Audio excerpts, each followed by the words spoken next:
Relâché le lundi 4 avril 2022 par les miliciens de la Côte d'Écho après plus de 45 jours de captivité, 3 membres de la Task Force, à savoir le général Germain Katanga, le président de l'INADI, Janvier Bin Ekwali et le chauffeur Blaise, ont été présentés ce mardi aux membres du comité provincial de sécurité.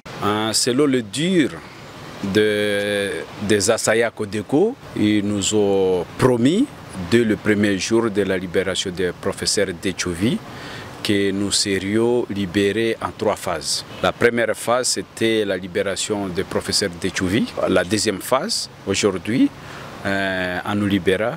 L'IRDPC nous a pris en otage, ils nous ont gardés et jusqu'à aujourd'hui, nous sommes sortis vivants. Et nous saluons cette bonne volonté. Une libération obtenue, notamment grâce à l'implication d'une manière ou d'une autre de différents acteurs et organisations. L'exemple de l'ONG FADEM, engagé dans la sensibilisation de miliciens sur la paix. FADEM était partenaire de PDDRC qui devait sensibiliser les groupes armés sur terrain et même les dialogues entre les gouvernements et les groupes armés. Nous sommes arrivés sur terrain, étant donné que les groupes armés avaient leur programme.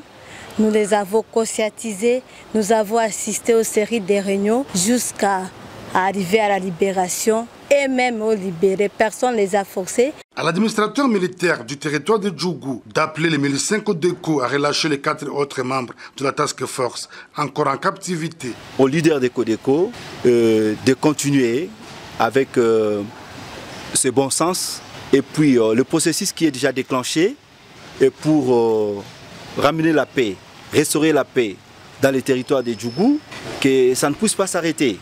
Voilà, nous voulons la paix, la population demande que la paix.